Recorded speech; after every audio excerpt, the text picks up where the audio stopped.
नमस्कार। YouTube के इस चैनल पर निःशुल्क परिचर्चा और क्लासेज में आपका स्वागत है। जैसा कि आप सब जानते हो, हमारा जो विषय था शिक्षा मनोविज्ञान और शिक्षा शास्त्र है वो चल रहा था, और इसमें हम जो टॉपिक लेकर चल रहे थे वो रीट में 5वीं यूनिट का जो टॉपिक चल रहा था उपलब्धि परीक्षण, अचीवमेंट टेस्ट, उसके बारे में पढ़ रहे थे। इससे पहले आपने इसके 4 भाग हैं वो पढ़ लिए थे। इससे पहले आपने 4 भाग इसके पढ़ लिए हैं, और लास्ट चौथा वीडियो जो आपने देखा था उसमें मैंने आपको बताया था निबंधात्मक परीक्षणों के बारे में। उससे पहले तीसरे वीडियो में अपन ने जो वस्तुनिष्ठ परीक्षण है उनके बारे में बताया था। वस्तुनिष्ठ परीक्षण और निबंधात्मक परीक्षणों के गुण दोष पढ़ने के बाद में अब हम इस टॉपिक को आगे बढ़ाते हैं, और आज के इस वीडियो में अपना जो मुख्य रूप से है 2 चीज़ों को महत्व देंगे। पहला, उपलब्धि परीक्षण का निर्माण करने के जो स्टेप होते हैं, सोपान, और इसके अलावा उपलब्धि परीक्षण की उपयोगिता क्या है, ये चीज़ आज के इस वीडियो में अपन देखेंगे। तो एक एक चीज़ शुरू करते हैं। सबसे पहले देखिए, उपलब्धि परीक्षण के निर्माण के सोपान। पहली चीज़ अपन ये शुरू कर रहे हैं, तो आपको बता दूं कि एक अच्छा उपलब्धि परीक्षण का निर्माण अगर हमें करना है तो इसके लिए हमें सबसे महत्वपूर्ण जो काम है वो है उपलब्धि परीक्षण का निर्माण करना। तो ये निर्माण कैसे करें, तो इस निर्माण की क्या है कि निश्चित स्टेप होती हैं। अगर स्टेप बाय स्टेप अपन सारे चरणों का पालन करते हुए आगे बढ़ें तो निश्चित रूप से एक आदर्श परीक्षण का निर्माण कर सकते हैं। तो अपन एक एक बिंदु लेकर इसको आगे बढ़ाते हैं। सबसे पहले देखिए, अपन उपलब्धि परीक्षण के निर्माण के सोपान या चरण पढ़ रहे हैं। पहला सोपान या पहला जो बिंदु है वो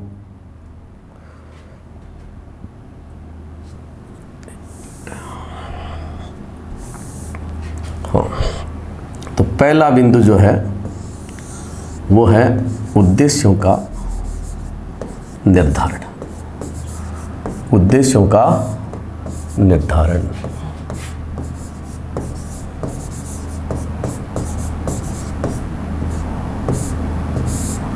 सबसे पहले अपन क्या करेंगे, उद्देश्यों का निर्धारण करेंगे। आप सब जानते हो कोई भी मूल्यांकन परीक्षण होता है किसी न किसी विशिष्ट उद्देश्य को लेकर होता है। वो उद्देश्य क्या है आपको पहले से ही तय करने, यानी आप जिस प्रश्न पत्र या परीक्षण का निर्माण कर रहे हो वो परीक्षण किस उद्देश्य को लेकर आयोजित कराया जा रहा है, ये बात पहले तय होनी चाहिए। अर्थात आप परीक्षण के माध्यम से विद्यार्थी की कौन सी कुशलताओं की जाँच कर रहे हैं, आप किस प्रकार का परीक्षण बना रहे हैं, उसे ज्ञानात्मक, भावात्मक, क्रियात्मक, ज्ञान, अवबोध, कौशल, ज्ञानोपयोग, इस प्रकार से कौन सी चीज़ है उसकी जांच करना चाह रहे हो, ये चीज़ें आपको पहले से निर्धारित करनी पड़ेगी। तो उपलब्धि परीक्षण का निर्माण करने के लिए सबसे पहले अपन उद्देश्यों का निर्धारण करते हैं। जैसे पाठ योजना जो होती है ना, उसमें तो अपन सब जानते हैं कि पाठ योजना का जब निर्माण करते हैं उस समय तो सबसे पहले विषय वस्तु का चयन करते हैं, और उद्देश्य विषय वस्तु के अनुसार होते हैं। जो टॉपिक आपने लिया उसके अकॉर्डिंग अपन ज्ञान, अवबोध, कौशल इत्यादि में उद्देश्य लिखते हैं। लेकिन उपलब्धि परीक्षण है उसके अंदर पहले क्या करते हैं, अपन उद्देश्यों का निर्धारण करते हैं कि साहब अपन जिस उपलब्धि परीक्षण को प्रायोजित करने जा रहे हैं या प्रशासित करने जा रहे हैं वो उपलब्धि परीक्षण है वो क्या चाहता है। विद्यार्थियों के ज्ञान की जाँच करना चाहता है, या फिर उनके अवबोध अंडरस्टैंडिंग की जांच करना चाहता है, या उनके ज्ञानोपयोग की जांच करना चाहता है, या फिर उनके कौशल की जांच करना चाहता है। किस प्रकार की जांच करने का उद्देश्य रखा गया है, उन सभी उद्देश्यों को सबसे पहले निर्धारित किया जाता है। आप सब जानते हो जब नीलपत्र का निर्माण किया जाता है, ब्लूप्रिंट, तो ब्लूप्रिंट में अपन एक तरफ तो टॉपिक लिखते हैं, और टॉपिक हैं उनके सामने ऊपर जो जैसे ज्ञान, अवबोध, कौशल, इस प्रकार से ऊपर सारे चिन्हित कर देते हैं। हर प्रकरण से कौन सा प्रश्न पूछना है, ज्ञान का कौन से में से पूछना है, अवबोध का कौन से में से पूछना है, ज्ञानोपयोग का कौन से में से पूछना है, रुचि अभिरुचि का किस में से पूछना है, ये सब बातें ब्लूप्रिंट में पहले से तय होती हैं, और ब्लूप्रिंट के अकॉर्डिंग ही हम परीक्षण पेपर का निर्माण करते हैं। तो देखो सबसे पहली चीज़ होती है ना वो उद्देश्य।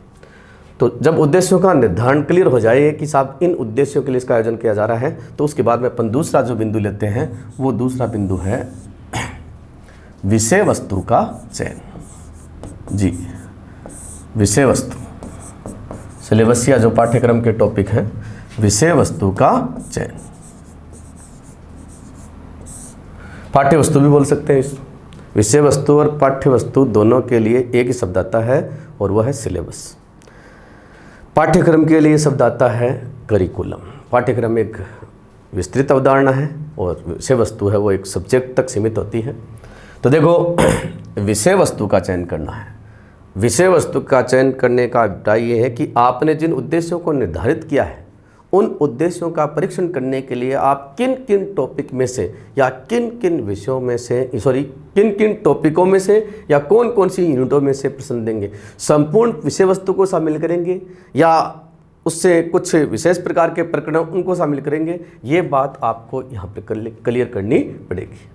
तो ये बात जब तय हो जाती है कि साहब हम पहले 5 पाठ हैं उनको ले रहे हैं या 50% सिलेबस ले रहे हैं या 75% ले रहे हैं, तो उद्देश्य निर्धारण के बाद में दूसरा जो महत्वपूर्ण काम होता है वो विषय वस्तु का चयन होता है। जिस विषय वस्तु का परीक्षण किया जाना है वो निर्धारित होनी चाहिए, क्योंकि प्रश्न पत्र जब प्रश्नों का निर्माण किया जाएगा ना तो उस समय विषय वस्तु है ना उसका ध्यान रखा जाना चाहिए, क्योंकि अपन सब जानते हैं कि अगर प्रश्न विषय वस्तु के बाहर से आते हैं तो इससे वैधता प्रभावित होती है।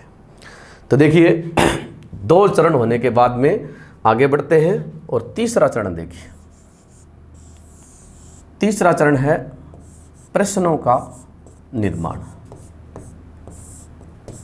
प्रश्नों का निर्माण।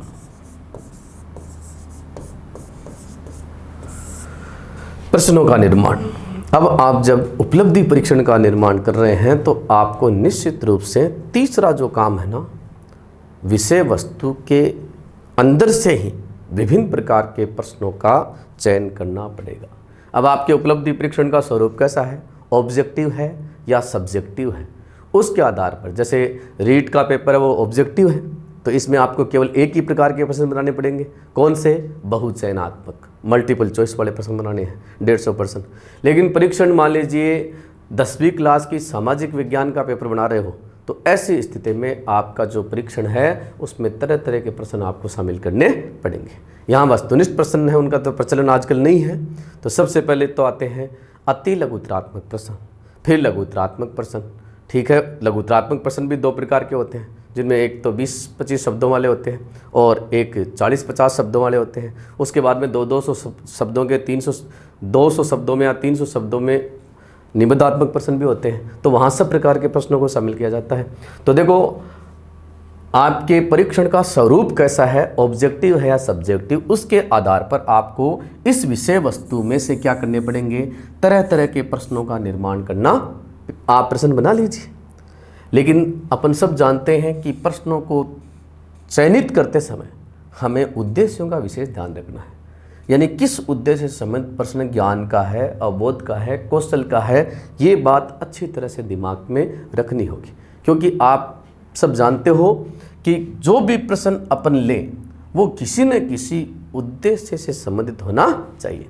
यानी जिस उद्देश्य के लिए परीक्षण का निर्माण किया जा रहा है, यदि परीक्षण उस उद्देश्य को प्राप्त करने में सफल होता है तो इससे वैधता का पालन होता है। तो अपन सब जानते हैं, अगर व्यापकता और विशेष रूप से वैधता ये अगर लानी है तो आपको तरह तरह के प्रश्नों का निर्माण करना होगा। तो प्रश्नों का निर्माण करने के बाद में चौथा चरण देखिए आगे। चौथा चरण है प्रश्न पत्र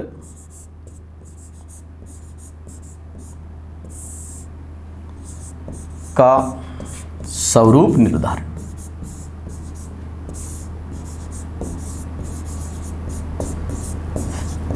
अब प्रश्न पत्र के स्वरूप निर्धारण में आप क्या क्या काम करोगे। प्रश्न पत्र के स्वरूप की बात मैंने आपको बता दी। आपको पहले से पता होता है कि आपके परीक्षण की प्रकृति ऑब्जेक्टिव है या सब्जेक्टिव, उसके हिसाब से आपने प्रश्न बनाए हैं। अब प्रश्न पत्र को अंतिम रूप दिया जाता है, यानी कहने का मतलब जो प्रश्न बनाए हैं उनमें से आपको प्रश्नों का चयन करना है। तो यहाँ मुख्य रूप से क्या क्या काम आ जाएंगे, एक तो प्रश्नों का चयन आ जाएगा, ठीक है।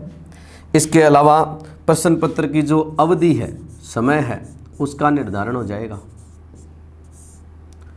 यहाँ अपन ये भी कर सकते हैं, जैसे अगर ब्लूप्रिंट के आधार पर आपका परीक्षण बन रहा है तो फिर अपन ब्लूप्रिंट है उसको ध्यान में रखते हुए हैं वो उद्देश्य के अनुसार प्रश्नों का चयन करते जाएंगे। ऐसा नहीं कि आपने जितने भी प्रश्न बनाए सारे के सारे प्रश्न शामिल कर लें, इनमें से जो उद्देश्य से संबंधित प्रश्न हैं उनको प्रॉपरली अपन एक एक का चयन करेंगे। तो देखो, प्रश्नों का चयन करना, प्रश्न पत्र की अवधि निर्धारित करना और प्रत्येक प्रश्न का भारांक तय करना। भारांक का मतलब आप समझते हो कि कौन सा प्रश्न कितने नंबर का होना चाहिए, ये सारी बातें यहाँ पर तय होती है। तो इस प्रकार चौथे चरण में अपन क्या करते हैं, प्रश्न पत्र का स्वरूप निर्धारित करते हैं और इसके अंदर प्रश्नों का चयन करना है, ठीक है ना। प्रश्न पत्र की अवधि है उसका निर्धारण करना है और इसके अलावा भारांक यानी कौन सा प्रश्न कितने नंबर का होगा, ये सारी बातें यहाँ पर तय की जाती हैं। तो इस प्रकार अपन ने यहाँ पर 4 बिंदु पढ़ लिए हैं। अब आगे देखिए 5वां बिंदु देखते हैं। 5वां बिंदु देखते हैं। 5वां बिंदु अपन लेते हैं। 4 बिंदुओं के बाद में 5वां बिंदु देखिए। 5वां बिंदु है निर्देश प्रदान करना। निर्देश प्रदान करना, आप सब जानते हो कोई भी उपलब्धि परीक्षण होता है ना, उसमें जो जिनके ऊपर उपलब्धि परीक्षण को प्रशासित किया जा रहा है या प्रयुक्त किया जा रहा है, उन विद्यार्थियों को उपलब्धि परीक्षण के माध्यम से तरह तरह के निर्देश भी दिए जाते हैं। जैसे आपकी जो रीट की बुकलेट आएगी ना, प्रश्न पत्र जो आएगा, उसके ऊपर लिखे हुए होंगे निर्देश।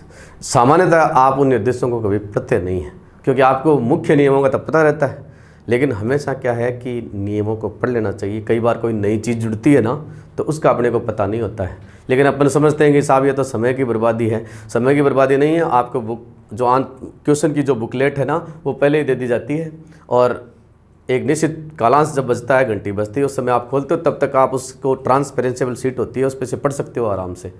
तो निर्देश जरूर पढ़ने चाहिए। अब निर्देश में मुख्य रूप से अपन सब जानते हैं, जैसे माध्यमिक शिक्षा बोर्ड का 10वीं 12वीं का पेपर आता है ना, उसके अंदर निर्देशों के बारे में पूरी बात लिखी होती है।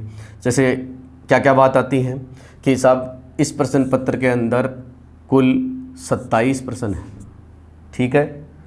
फिर लिखा होता है कि सभी प्रश्न करने अनिवार्य है। फिर आगे लिखा हुआ आता है कि प्रश्न संख्या 21 से लेकर और 27 तक निबंधात्मक जो प्रश्न हैं उनमें विकल्प दिए गए हैं, बीच में अथवा लिखा हुआ है, उनमें से आपको एक एक प्रश्न करना है। और प्रश्न संख्या मान लीजिए कोई और ज़्यादा प्रश्न है, जैसे 28, 29, 30 है, तो उसमें ये भी हिसाब, इसमें आपको मानचित्र करना है। फिर यह लिखा हुआ आता है कि प्रश्न संख्या 1 से लेकर 10 तक प्रत्येक प्रश्न है। वैसे एक देखो सारणी भी बनी हुई आती है, मैं आपको बताता हूँ कैसे आती है। इस प्रकार की एक सारणी आती है, उस सारणी में कई चीज़ लिखी हुई आती हैं। जैसे प्रश्न 1 में तो प्रश्न लिखा हुआ आता है, इसके बाद में आता है दूसरी में अंक, तीसरी में आती है शब्द सीमा। इस प्रकार के 10वें में एक सारणी आती है शुरू में पेपर के ऊपर, प्रश्न शुरू होने से पहले, और उसमें देखो इस प्रकार से लिखा हुआ था कि प्रश्न संख्या 1 से 10, प्रत्येक प्रश्न कितने अंक का है, 1 अंक का है। शब्द सीमा कितनी है, अधिकतम 20 शब्द। फिर 11 से लेकर 18 तक, 11 से 18 तक प्रत्येक प्रश्न कितने का है, 4 अंक का है, 4 अंक का है। शब्द सीमा कितनी है, 50 से 60 शब्द।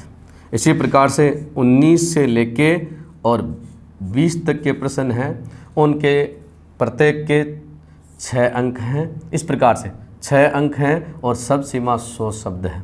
और उसके बाद में 21 से लेकर 26 तक हैं, वो निबंधात्मक प्रश्न है, प्रत्येक 8 अंक का है, और ये जो है इनकी शब्द सीमा 200 शब्द है और एक मानचित्र। इस प्रकार से देखो निर्देश आते हैं। तो ये निर्देश एक साथ मिल गए कि प्रश्न कौन से हैं, किस प्रकार के हैं। ये अति लघुतरात्मक हो गए, लघुतरात्मक हो गए, जिनमें पहले तो कुछ छोटे हो गए, बाद में बड़े हो गए, बाद में निबंधात्मक हो गए। तो इस प्रकार से क्या है कि पूरे की पूरे जो निर्देश है ना, वो इस सारणी में समाहित किए जा सकते हैं। तो इस प्रकार से कई बार जैसे रीट वगैरह के एग्जाम होते हैं, प्रतियोगी परीक्षाएं होती हैं, उनमें भी लिखा होता है कि आपको मार्कशीट में इस प्रकार से गोले हैं, उन पर निशान लगाना है, कुछ भी लिखना नहीं हो मार्कशीट पर, वो भी बातें लिखी हुई आती हैं। और माइनस मार्किंग है या नहीं है, इस प्रकार के सारे निर्देश लिख देने चाहिए। तो निर्देश हैं वो भी महत्वपूर्ण है, क्योंकि इससे जो परीक्षा देने वाला विद्यार्थी है उसको गाइडेंस मिल जाती है कि उसको क्या करना है और किस प्रकार से करना है। तो इस प्रकार से 5वां चरण जो आपने पढ़ा, निर्देश प्रदान करना, ये भी एक महत्वपूर्ण बात थी, एक इसका चरण है। और उसके बाद में उत्तर कुंजी का निर्माण। तो देखो, उपलब्धि परीक्षण का जब निर्माण किया जाता है ना, तो उसके साथ ही उसकी उत्तर तालिका को भी पहले से निश्चित कर लिया जाता है। आंसर की है वो भी बनाई जाती है, क्योंकि कई बार अपन देखते हैं आंसर की से संबंधित बहुत सारी समस्याएं आती हैं, इसलिए जब प्रश्न पत्र निर्माण होता है ना, उस समय उसकी आंसर की भी बनाई जाती है। साथ में जैसे बोर्ड की परीक्षाएं आती है ना, उनकी उत्तर पुस्तिकाएं जो आती है ना, उनके साथ में एक आंसर की भी आती है कि परीक्षक उत्तर जाँच करते समय उस आंसर की के जो महत्वपूर्ण बिंदु हैं उनको ध्यान में रखे कि बच्चे ने वो बात लिखी या नहीं लिखी। इसी प्रकार से तो देखो, उत्तर कुंजी का निर्माण है ना, वो भी उपलब्धि परीक्षण का ही पार्ट है। वैसे देखो, उपलब्धि परीक्षण के यहाँ तक कि मुख्य रूप से 6 चरण माने जाते हैं, लेकिन बहुत सारे शिक्षा शास्त्रियों ने 2 बात और बताई हैं। वो 2 बात क्या बताई हैं वो और बता देता हूँ। 7वीं बात देखिए, 7वीं बात है परीक्षण को प्रयुक्त करना या प्रशासित करना। इसका अभिप्राय क्या हुआ कि जब प्रश्न पत्र का निर्माण हो गया, निर्देश वगैरह हो गया, एकदम उत्तर की सारा काम हो गया, उसके बाद में इसको प्रशासित करना है, यानी इसका आयोजन करवाओ, बच्चों के सामने आयोजन करवाइए। आयोजन अपन अगर इसका प्रमापीकरण करना है, आपको प्रमापीकृत परीक्षण बनाना है, तो अपने को ग्राम, शहर, ठीक है ना, हर जगह अलग अलग स्थानों पर अलग अलग प्रकार के बच्चों पर इसका उपयोग करना चाहिए। तो इस प्रकार से उपलब्धि परीक्षण के अंदर अपन 7वें चरण में क्या करते हैं, परीक्षण का आयोजन करवाते हैं, और आयोजन कराने के बाद में अंतिम काम है वो मूल्यांकन से संबंधित है, जिसको अपन बोलते हैं अंक तालिका का निर्माण। अंक तालिका का निर्माण, ये लीजिए साहब, ये है उपलब्धि परीक्षण के 8 सोपान। लास्ट में क्या है, जब बच्चे परीक्षण दे देते हैं उसके बाद में उनका मूल्यांकन होकर अंत में क्या है, अंक तालिकाएं प्रदान कर दी जाती हैं। तो कई बार देखो ये प्रश्न आया हुआ है, एक बार आपके जो आरटेट होती थी, स्टार्टिंग में जो 2 आरटेट हुई थी, उसमें से एक में ये प्रश्न पूछा गया था कि उपलब्धि परीक्षण का अंतिम चरण कौन सा होता है। तो इस प्रकार का प्रश्न पूछा जाता है कि उपलब्धि परीक्षण का अंतिम चरण होता है अंक तालिका प्रदान करना या अंक तालिका का निर्माण करना। क्योंकि अपन सब जानते हैं अचीवमेंट टेस्ट होते हैं ना, उसमें बच्चों की उपलब्धियों को किस में दर्शाते हैं, अंकों में, प्राप्तांक, प्रतिशत वगैरह है, कितने में से कितने नंबर आए, ये चीज़ बताई जाती है। तो इस प्रकार आपने उपलब्धि परीक्षण के कितने सोपान पढ़ लिए, 8 सोपान पढ़ लिए। मैंने 8 बातें हैं, यहाँ तक की बातें तो सभी बताते हैं, लेकिन कुछ विद्वानों ने ये दोनों बातें भी जोड़ी हैं। लेकिन अंक तालिका वाला प्रश्न आ चुका है, इसलिए आपको ये 8 बातें ध्यान में रखनी है। तो ये तो बात हुई उपलब्धि परीक्षण के चरणों की। अब आगे बढ़ते हैं। आपने 8 चरण या सोपान पढ़ लिए हैं। अब अगली बात देखिए। अगली बात आपके सामने स्क्रीन पर लिखा हुआ है, उपलब्धि परीक्षण की उपयोगिता एवं महत्व। यानी ये जो अचीवमेंट टेस्ट है ना, इनका वर्तमान में क्या महत्व है, ये क्यों उपयोगी हैं, तो कहाँ कहाँ ये काम में लिए जाते हैं, आजकल इनकी उपयोगिता, इनका जो महत्व है वो किस प्रकार का है। तो आप सब जानते हो कि आजकल उपलब्धि परीक्षणों का काफ़ी प्रचलन है। विभिन्न प्रकार के समूह का विभाजन करने के लिए, लोगों का सिलेक्शन करने के लिए, विभिन्न प्रकार के प्रशिक्षण पाठ्यक्रमों में चयन के लिए, जैसे शिक्षक बनने के लिए रीट की परीक्षा है, स्कूल व्याख्याता की परीक्षा, ये सब क्या है, अचीवमेंट टेस्ट। तो उपलब्धि परीक्षणों के आधार पर बहुत सारे कार्य हैं वो संपन्न किए जाते हैं। इनका अलग अलग कार्यों को लेकर महत्व है। तो महत्व कौन कौन सी बिंदुओं को है, एक एक बिंदु पर लेते हैं। पहला बिंदु देखिए, सबसे पहला बिंदु पर लेते हैं चयन। उपलब्धि परीक्षणों की जो उपयोगिता, उसमें पहली चीज़ है चयन। चयन का मतलब आप सब समझते हो, बहुत सारे लोगों में से कुछ लोगों को चुनने की प्रक्रिया को अपन क्या कहते हैं, चयन।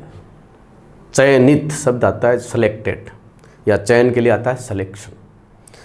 तो आप सब जानते हो आजकल विभिन्न प्रकार के शिक्षण संस्थाओं में, उच्च शिक्षा से संबंधित संस्थाओं में, जैसे मेडिकल है, इंजीनियरिंग है, इनकी जैसे एग्ज़ाम होती हैं, जैसे जेई की एग्ज़ाम होती है, इसके अलावा नीट की एग्ज़ाम होती है, क्लेट की एग्ज़ाम होती है, सीटेट की एग्ज़ाम होती है, रीट की एग्ज़ाम होती है। इसके अलावा बहुत सारी परीक्षाएं हैं जिनके आधार पर अपन विभिन्न प्रकार के विद्यार्थियों का चयन करते हैं। इसी प्रकार से यानी तो क्या है कि एक तरह से प्रशिक्षण पाठ्यक्रमों की पूर्व परीक्षाएं हैं। इसके अलावा विभिन्न प्रकार की सरकारी सेवाओं में, विभिन्न प्रकार की औद्योगिक संस्थानों में, विभिन्न प्रकार के शिक्षण संस्थानों में लोगों को चयनित करने के लिए उपलब्धि परीक्षणों का बड़े स्तर पर इस्तेमाल किया जा रहा है। आपकी जो रीट की या टेट जो भी परीक्षा है, ये भी क्या है, एक प्रकार का उपलब्धि परीक्षण है। क्यों? क्योंकि इसमें एक निश्चित अंक प्राप्त करने वाले व्यक्तियों को चयनित कर लिया जाएगा।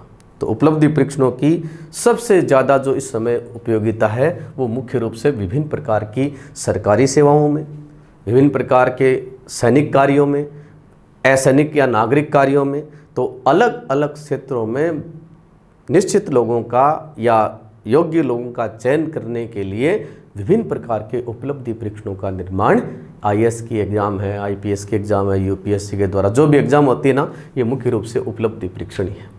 तो पहला जो बिंदु है उपलब्धि परीक्षणों का वो है चयन। चयन के बाद में अपन दूसरी बात देखते हैं। दूसरा बिंदु देखिए, दूसरा बिंदु है वर्गीकरण।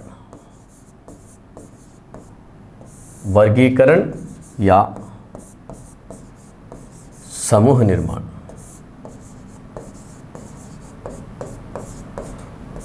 जी, वर्गीकरण या समूह का निर्माण। आप सब जानते हो उपलब्धि परीक्षणों के द्वारा विभिन्न प्रकार के व्यक्तियों को, विद्यार्थियों को अलग अलग वर्गों में डिवाइड किया जाता है। कैसे किया जाता है? जैसे आप सब जानते हो, जैसे रीट की पात्रता परीक्षा होती है, इसमें 60% या इससे अधिक आने वाले हैं वो तो क्या हो जाते हैं, योग्य हो गए, उनका वर्ग तो हो गया अलग। वो तो क्या है कि पात्रता प्राप्त करने वाले हो गए। और जिनके 60% या इससे कम नंबर आ रहे हैं वो क्या है, अपात्र हो गए। तो पात्र और अपात्र 60% से सामान्य परीक्षाएं जो होती हैं अपने बोर्ड की वगैरह की, तो उसमें 60% या इससे अधिक वाले हैं वो तो प्रथम श्रेणी में आ गए। इसके अलावा 45 से लेकर और 60 से बीच वाले हैं वो सेकंड में आ गए, और उससे बाद वाले तृतीय श्रेणी में आ गए। इसी प्रकार से उत्तीर्ण, अनुत्तीर्ण, first division, second division, third division, इस प्रकार से जो डिवाइडेशन होता है ना, वर्गीकरण, ये उपलब्धि परीक्षण के माध्यम से किया जा सकता है। समूह का निर्माण भी करते हैं। जैसे बहुत सारे विद्यालय, जैसे अपन निजी क्षेत्र में विद्यालयों को देखते हैं, वहाँ सेक्शन डिवाइडेशन होता है। वो क्या है कि पिछले साल की जो परीक्षा होती है उसके उपलब्धि अंक जो होते हैं उन्हीं के आधार पर बच्चों को अलग अलग सेक्शन में डिवाइड किया जाता है। जैसे मान लीजिए कई स्कूल हैं, जैसे मैंने कई निजी स्कूलों में देखा है सेक्शन डिवाइडेशन, जैसे A, B, C, D, ये 4 सेक्शन बना रखे हैं। उन्होंने इस प्रकार से कर रखा था कि जिनके 8वीं में 90% से ज़्यादा नंबर आए हुए हैं वो तो सारे के सारे 10वीं क्लास के अंदर कहाँ बैठेंगे, A सेक्शन में, यानी 90% या इससे प्लस वाले। फिर 75 से लेकर और 90 के बीच वाले हैं, इनको उन्होंने किस में रख रखा था, B में रख रखा था। ठीक है। इसी प्रकार से उन्होंने 50% से लेकर और 74% तक वाले हैं उनको C सेक्शन में रखा था। और D में कौन थे, इसमें ज़्यादातर फेलियर और सप्लीमेंट्री वाले जो थे, या जो बहुत कम नंबर आए और दोबारा रिवीजन करने वाले, री करने वाले जो बच्चे थे ना, वो ज़्यादा थे। तो इस प्रकार से देखो, अपन सब जानते हैं कि थोड़ा सा वर्ग विभाजन अगर हो जाता है ना, तो इससे थोड़ा सा स्तर भी डिवाइड हो जाता है, क्योंकि इसके नुकसान भी होते हैं। क्योंकि जैसे बच्चे डेमोलाइज होते हैं, प्रतिभाशाली बच्चे हैं, लेकिन अपन सब जानते हैं कि मंदबुद्धि और प्रतिभाशाली की सीखने की गति एक जैसी नहीं होती है। इसलिए अगर वो वास्तव में एक ही जगह एक ही तरीके से पढ़ाए जाएंगे ना, तो निश्चित रूप से दोनों में से किसी एक को नुकसान उठाना पड़ेगा। तो ऐसी स्थिति में विभिन्न प्रकार के वर्गों का अपन डिवाइडेशन देखते हैं, कैटेगरी देखते हैं। ये जो निर्माण होता है वर्गीकरण करने में और समूह का निर्माण करने में उपलब्धि परीक्षण बहुत ही उपयोगी माने जाते हैं। इसके बाद में अपन अगली बात पढ़ते हैं, मार्गदर्शन। मार्गदर्शन जी, उपलब्धि परीक्षणों के आधार पर अपन विद्यार्थी एवं विद्यार्थियों के जो अभिभावक होते हैं ना, उनका समय समय पर मार्गदर्शन भी कर सकते हैं। जैसे कोई बच्चा आपके पास में 6ठी क्लास से लेकर और 10वीं तक पढ़ रहा था, ठीक है। अब वो बच्चा, उसकी उपलब्धि आप लगातार देख रहे थे कि किस विषय में किस प्रकार की उसकी उपलब्धि है। जैसे ही बच्चे ने 10वीं परीक्षा उत्तीर्ण की, बच्चे के अभिभावक, उसका पिताजी आपके पास में आया और आपसे ये कहा, मार्कशीट दिखाई और ये कहा कि ये बताइए कि हम हमारे बच्चे को आईआईटी की तैयारी करवाना चाहते हैं, हम हमारे बच्चे को आईआईटी की तैयारी करवाना चाहते हैं।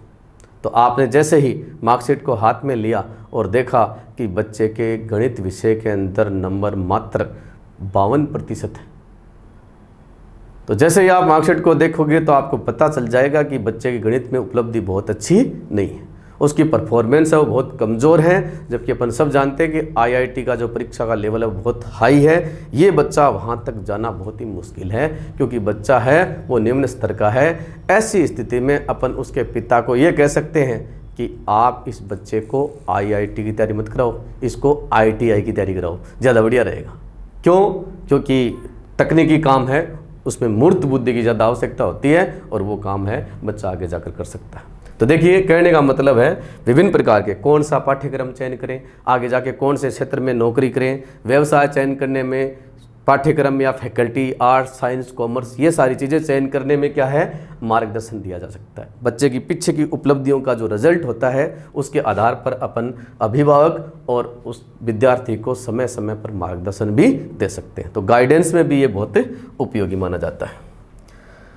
इसके बाद में चौथा बिंदु देखिए, कक्षा प्रोन्नति। कक्षा प्रोन्नति, कक्षा प्रोन्नति का मतलब समझते हो ना आप भाई? अपने यहाँ पर क्या होता है, सामान्यतः जैसे सरकारी स्कूलों में अपन जहाँ पढ़ते हैं वहाँ पर उपलब्धि परीक्षण ही होते हैं। पहला टेस्ट हो गया, दूसरा टेस्ट हो गया, उसके बाद में अर्धवार्षिक परीक्षा हो गई, उसके बाद में वार्षिक परीक्षा हो गई, तीसरा टेस्ट हो गया। सब होने के बाद में अपन लास्ट में क्या करते हैं, बच्चे को ये कहते हैं कि भाई तू इस क्लास से पास हो गया है और अगली क्लास में जा। कहने का मतलब है उपलब्धि परीक्षणों के आधार पर ही विद्यार्थी एक कक्षा से दूसरी कक्षा में जो अगली कक्षा होती है उसमें जाते हैं। तो कक्षा प्रोन्नति का आधार भी क्या है, उपलब्धि परीक्षण। अगला बिंदु देखिए, अगला बिंदु है अभिप्रेरणा। अभिप्रेरणा देखिए, अभिप्रेरणा आप सब समझते हो, मनोविज्ञान में एक टॉपिक है। अभिप्रेरणा एक ऐसी आंतरिक शक्ति होती है जो किसी काम को जारी रखने, शुरू करने, जारी रखने और लक्ष्य तक ले जाने के लिए आदमी को सक्रिय बनाती है। तो देखिए, अभिप्रेरणा की जो बात है, आप थॉर्नडाइक पढ़ते हो, थॉर्नडाइक के सीखने का जो तीसरा नियम है वो यहाँ पर काम करता है, परिणाम या प्रभाव का नियम। अगर किसी विद्यार्थी को समय समय पर उसकी उपलब्धि का ज्ञान कराया जाए, उसके प्राप्तांकों के बारे में बताते रहें, तो इससे भी बच्चे को क्या है, प्रेरणा मिलती है। आपने कोई काम किस प्रकार का किया, आप तुरंत उस पर क्या चाहते हो कि उसका रिजल्ट कैसा आएगा, इस प्रकार की इच्छा हर परीक्षार्थी के मन में होती है। इसलिए समय समय पर अगर हम उपलब्धि परीक्षणों का निर्माण करेंगे ना, तो इससे विद्यार्थियों को ही नहीं बल्कि उनको बढ़ाने वाले जो अध्यापक हैं उनको भी प्रेरणा मिलती है। तो अभिप्रेरणा प्रदान करने में भी उपलब्धि परीक्षण काफ़ी उपयोगी है। इसके बाद में अपन आगे बढ़ते हैं और अगला बिंदु देखिए। तो अगला बिंदु देखिए, अगला बिंदु है छठा बिंदु, प्रत्युपाय अध्यापन कार्यक्रम। हाँ जी, एक महत्व भी है, अगर समय समय पर उपलब्धि परीक्षणों का आयोजन होता रहे तो इससे निम्न उपलब्धि वाले बच्चों का पता चलेगा। यानी जिन बच्चों की परफॉर्मेंस बहुत कमज़ोर है, जो काफ़ी पिछड़े हुए हैं, ऐसे बच्चों के लिए अपन प्रत्युपाय अध्यापन कार्यक्रम, यानी कहने का मतलब है जो कमज़ोर बच्चे हैं उनके लिए अलग से कोई एक्स्ट्रा क्लास लगानी है, ठीक है ना, कोई विशेष प्रकार की क्लास लगानी है, या उनके लिए किसी उपचारात्मक शिक्षण का निर्माण करना है, इस प्रकार के कार्यक्रमों का आयोजन भी कर सकते हैं। निम्न उपलब्धि वाले बच्चों में सुधार करने के लिए अपन जो अतिरिक्त कार्य करते हैं अध्यापन के लिए, उनको अपन बोलते हैं प्रत्युपाय अध्यापन कार्यक्रम। तो एक उपलब्धि परीक्षण है वो इस प्रकार के कार्यक्रमों का आयोजन करने में भी काफ़ी उपयोगी है। सातवां बिंदु देखिए, क्रम या मेरिट निर्धारण। जी, तो आप सब जानते ही हो कि विभिन्न शिक्षण संस्थाओं का विभिन्न विद्यार्थियों की रैंक और इसके साथ साथ में उनका क्रम, इन सब का निर्धारण करने में भी उपलब्धि परीक्षण को आधार बनाया जाता है। जैसे 10वीं की 12वीं की जो मेरिट सूची आती है ना, उसका आधार क्या होता है? जैसे मेरिट में क्रमांक 1 पर, 2 पर, 3 पर कौन आया है, तो किस आधार पर? उपलब्धि परीक्षण के जो अंक होते हैं उनके आधार पर ही मेरिट की क्या होती है? घोषणा होती है।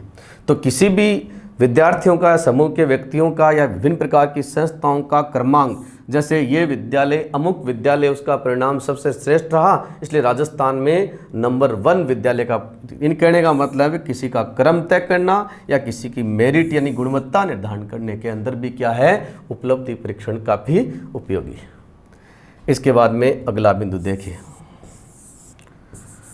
शिक्षण संस्थाओं के शिक्षण संस्थाओं की गुणात्मकता एवं स्तर का निर्धारण करने में उपयोगी है। एक खास बात यह भी है, कौन सा स्कूल कितना अच्छा है, उसका स्तर कैसा है, उसकी गुणात्मकता कैसी है, इसको तय करने में भी उपलब्धि परीक्षण महत्वपूर्ण आधार प्रदान करते हैं। कैसे?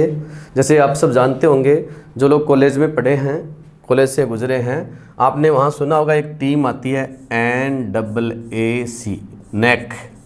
ये नैक टीम क्या करती है? पूरे देश में जो महाविद्यालय है ना, उनके कार्यों की क्या है? जांच करती है। कौन से महाविद्यालय का शैक्षणिक गुणात्मकता स्तर, एटमॉस्फेयर, बच्चों का रिजल्ट, तो उसमें जो उपलब्धि परीक्षण का जो रिजल्ट होता है ना, जो परीक्षाएं होती हैं, उसको भी शामिल किया जाता है। तो नैक टीम क्या करती है? फिर कॉलेजों को ग्रेडिंग प्रदान करती है। ग्रेडिंग प्रदान करने का मतलब ग्रेड देती है, जैसे A grade, B grade, C grade, इस प्रकार से।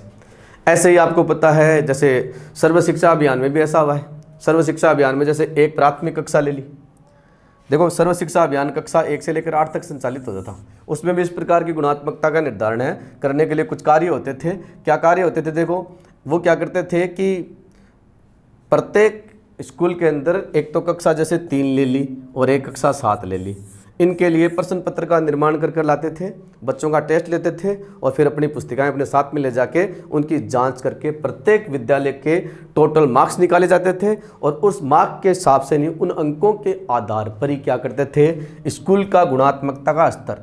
प्रत्येक विद्यालय के मुख्य द्वार पर एक बहुत बड़ी इस प्रकार से आकृति बनाकर, बॉक्स बनाकर, ब्लैक उसमें पीले रंग का पूरा बॉक्स और उसमें काले रंग का इस प्रकार से ग्रेड A, यानी स्कूल के ऊपर A ग्रेड लिखी है। इसका मतलब ये है कि वहाँ के बच्चे सारे के सारे 85% हैं, उस अंक को क्रॉस कर रहे हैं, यानी एवरेज जो 85 से ऊपर चल रहा है।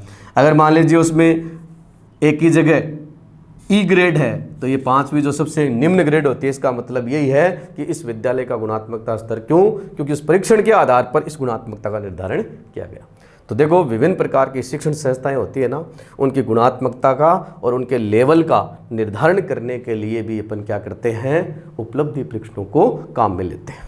इसके बाद में अपन आगे बढ़ते हैं और आगे देखिए, अगला बिंदु है 9 नंबर बिंदु देखते हैं। 9 नंबर बिंदु क्या है? शिक्षण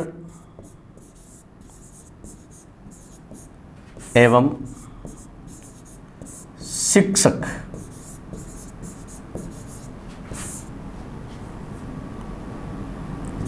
के कार्यों की जांच है। हाँ जी, टीचिंग कैसी है और शिक्षक का कार्य कैसा है, इसकी जांच भी किसके द्वारा होती है? उपलब्धि पे। यानी कोई अध्यापक है, वो बच्चों को कैसा पढ़ा रहा है, उसका जो टीचिंग है वो कितना इफेक्टिव है, उसकी कितनी उत्पादकता है। तो शिक्षण जो है उसका स्तर और शिक्षक के कार्यों की अगर जांच करनी है तो उपलब्धि परीक्षण के माध्यम से पता चल जाता है। देखो सीधी सी बात यह है कि जैसे मान लीजिए जो रीट की एग्ज़ाम हो रही है, रीट की एग्ज़ाम में जैसे आप मान लीजिए किसी संस्थान में पढ़ते हो, वहाँ पर तरह तरह के अध्यापक हैं।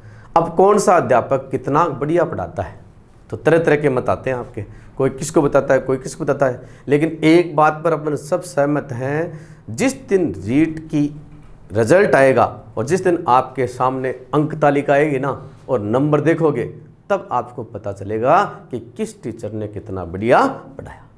तो ये मानकर चलिए आप कि किसी भी टीचर की टीचिंग और उसके जो कार्य हैं उन सब की जांच किससे होती है? प्राप्तांकों से होती है। भाई कौन से गुरुजी कितना बढ़िया पढ़ाते हैं, उन गुरुजी का पता उस दिन चल जाता है जिस दिन आपका रिजल्ट आता है। सीधी सी बात यह है। तो इस प्रकार से आपने 9 बिंदु पढ़ लिए। 10वां बिंदु देखो, 10वां बिंदु है शिक्षण विधियों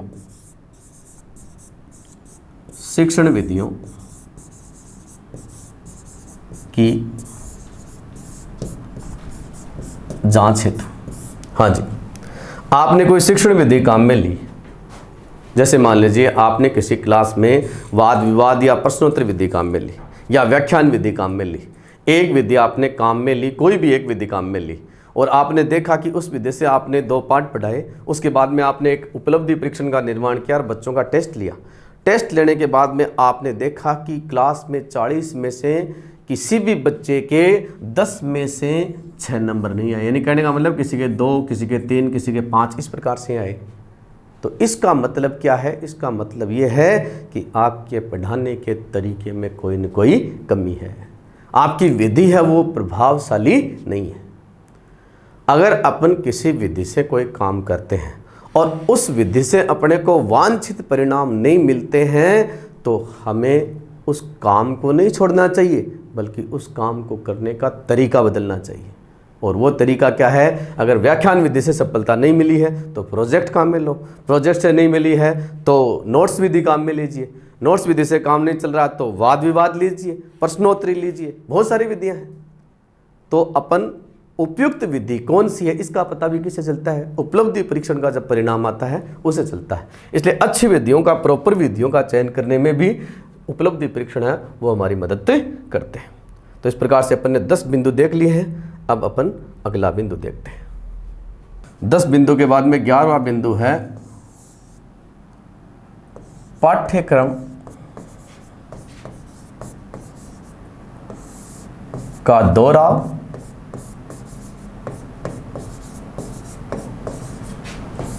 करने में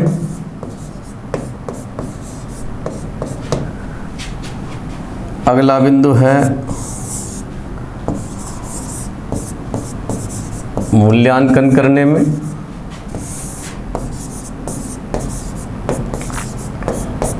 सहायक है।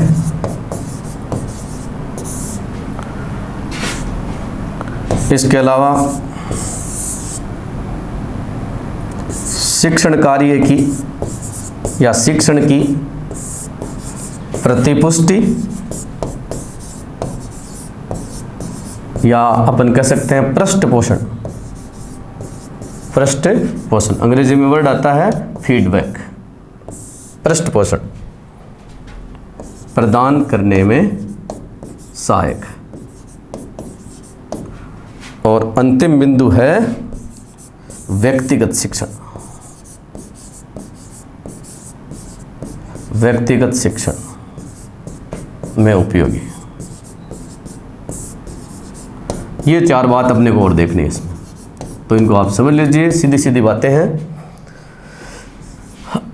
पाठ्यक्रम का दोहराव करने में देखो, ये जो परीक्षण आते हैं ना, जैसे क्लास में टीचर पढ़ाता है, लेकिन तब तो बच्चा पढ़ता है, लेकिन छोटी छोटी अवधियों के बाद में अपन टेस्ट वगैरह करवाते रहते हैं बीच बीच में। तो जैसे टेस्ट होता है, पहला टेस्ट पढ़ा हुआ सारा पढ़ता है, फिर दूसरा टेस्ट होता है तो शुरू से लेकर लास्ट तक का पूरा पढ़ता है, फिर अर्धवार्षिक परीक्षा में उसने लगभग 6 महीने में जितना सारा पढ़ा है उसको एक बार पूरे को दोबारा पढ़ेगा। तो इस प्रकार से बार बार उपलब्धि परीक्षणों का आयोजन होने से क्या होता है, सिलेबस होता है या जो करिकुलम होता है ना, उसका दोहराव होता है। एक ये भी फायदा होता है। तो पाठ्यक्रम का दोहराव करने में भी उपलब्धि परीक्षण हमारी मदद करते हैं। फिर है मूल्यांकन। तो मूल्यांकन आप सब जानते हो, मैंने आपको शुरू में एक वृत्त चित्र के माध्यम से सिखाया था कि मूल्यांकन, मापन, उपलब्धि परीक्षण, आकलन, ये सारे के सारे किसके लिए किए जाते हैं? चाहे मापन हो, चाहे उपलब्धि परीक्षण हो, चाहे आकलन हो, उनका अंतिम उद्देश्य सबका क्या है? मूल्यांकन करना ही है। ये मूल्यांकन के ही तरीके हैं। तो देखो उपलब्धि परीक्षण भी क्या है? अंततः मूल्यांकन में, गुणवत्ता निर्धारण में भी मात्रा तो बताता ही है, लेकिन मात्रा के आधार पर अपन डिवीजन वगैरह है, ग्रेडिंग वगैरह वो भी तो तय करते हैं। इसलिए अंतिम रूप से अपन देखें तो उपलब्धि परीक्षण मूल्यांकन में अपनी सहायता करता है, तो मूल्यांकन में भी सहायक है। और 13वां जो है बिंदु, शिक्षण की प्रतिपुष्टि। टीचर कैसा पढ़ा रहा है, बच्चे कैसा पढ़ पा रहे हैं, समझ पा रहे हैं, तो इन दोनों की जांच है वो भी उपलब्धि परीक्षण से मिलती है। भाई जैसे आपके लिए भी टेस्ट करवाते हैं, ऑनलाइन टेस्ट सीरीज आपकी हो रही है, वो किसके लिए है? आपका जो अधिगम है, आपने जो सीखा है, जो शिक्षण लिया है, उसकी प्रतिपुष्टि के लिए ही है। फीडबैक मिलता है इससे, आपको भी मिलता है, पढ़ाने वाले को भी मिलता है, दोनों को मिलता है, पढ़ने वाले को, पढ़ाने वाले को। इसलिए अधिगम की प्रतिपुष्टि के लिए वही प्रभाव का नियम काम करता है थॉर्नडाइक के अनुसार। इसलिए फीडबैक के लिए समय समय पर टेस्ट होने चाहिए, ताकि पिछली बार जो कमी रही हुई है उस कमी को आगे सुधारा जा सके। इसके बाद में अगली बात, आपने 14 नंबर पर जो बिंदु पढ़ा है वो है व्यक्तिगत शिक्षण में उपयोगी। मान लीजिए किसी व्यक्ति विशेष के कोई, या विद्यार्थी विशेष के कोई कमजोरी है या कोई बाधा है, कठिनाई है, उसको समझ में नहीं आया है, तो अपन उसको इंडिविजुअली भी ट्रीटमेंट दे सकते हैं, या अपन ये कह सकते हैं कि उसके लिए अपन उपचारात्मक शिक्षण की व्यवस्था करवा सकते हैं। अगर उपलब्धि परीक्षण से किसी की निम्न उपलब्धि का पता चलता है, उसकी निष्पत्ति अगर बहुत ही निम्न है, तो ऐसी कंडीशन में उसके लिए अपन उपचारात्मक शिक्षण की तरह तरह की योजनाएं बना सकते हैं। और आप सब जानते ही हो उपचारात्मक शिक्षण कैसा होता है? व्यक्तिगत होता है, क्योंकि एक एक व्यक्ति के लिए अलग अलग तैयार करना पड़ता है, प्रत्येक विद्यार्थी, क्योंकि सबकी समस्याएं अलग अलग होती हैं। इसलिए इस प्रकार का शिक्षण भी बहुत महत्वपूर्ण होता है। इसलिए व्यक्तिगत शिक्षण या उपचारात्मक शिक्षण में भी उपलब्धि परीक्षण हमारी मदद करते हैं। तो इस प्रकार से आपने पढ़ा कि अचीवमेंट टेस्ट है वो वाकई में चयन में, वर्गीकरण में, मेरिट निर्धारण में, क्रम निर्धारण में, मार्गदर्शन में, ठीक है, मूल्यांकन में, पाठ्यक्रम दोहराव में, इस प्रकार से काफ़ी महत्वपूर्ण चीज़ है और काफ़ी उपयोगी है। तो इस प्रकार से, और वैसे आपको मैं ये भी बता दूं कि विद्यालय जीवन में उपलब्धि परीक्षणों का बहुत महत्व है। स्कूल में टीचर है उसकी विधि की जांच करने के लिए, टीचिंग की जांच करने के लिए, ठीक है, बच्चों की समस्याओं की जांच करने के लिए, कहाँ कहाँ उनको बाधा आ रही है, इन सब की जांच करने के लिए, उनका सेक्शन डिवाइडेशन करने के लिए, व्यक्तिगत शिक्षण के लिए, ये सारी चीज़ें हैं ना विद्यालय जीवन में बहुत महत्वपूर्ण है। इसलिए उपलब्धि परीक्षणों का अपना एक महत्व है, और आपने ये महत्व 14 बिंदुओं के अंदर पढ़ लिया है। और इसी के साथ में अपना आज का उपलब्धि परीक्षण का जो ये वीडियो है, ये टॉपिक था, ये पूरा हुआ। वैसे अभी तक एक बात और बतानी है आपको, आदर्श प्रश्न पत्र का निर्माण और जो ब्लूप्रिंट होता है, इसके बारे में आपको नेक्स्ट क्लास जो है उसमें बताएंगे। तो आज के लिए इतना ही, नमस्कार।